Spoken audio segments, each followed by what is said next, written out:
What's up guys, welcome back to TheTechSpace. In this video we're going to be going over how to use Instagram on your computer, and we're going to get straight into this video, so make sure you like and subscribe, and we're going to jump straight into this.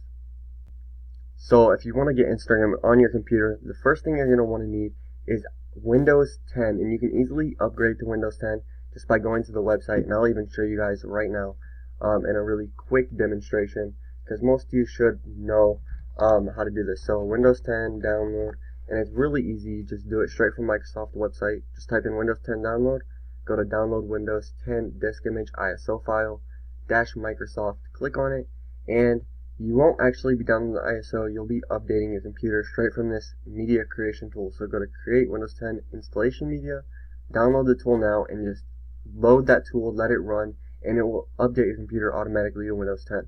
So once you have Windows 10, all you have to do to get Instagram from there is go to your start menu.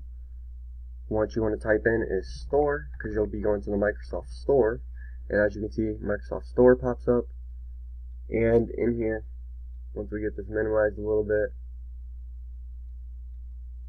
in here, go to search, type in Instagram, click enter, click download, and you are done. So once you get Instagram, you literally, once you type in Instagram, all you do is go here, download it. I already have it downloaded. Just click this button right here. It's the first button. It should say install, and you're done. So you can also get Windows, or you can also get Facebook, Messenger, and almost every single app that you can get on a phone. So if you guys want phone apps and you want to get Instagram on your computer, this is how you're going to want to do it. Other than that, thank you guys for watching. Like and subscribe to my channel for more videos, and I'll see you guys in the next video.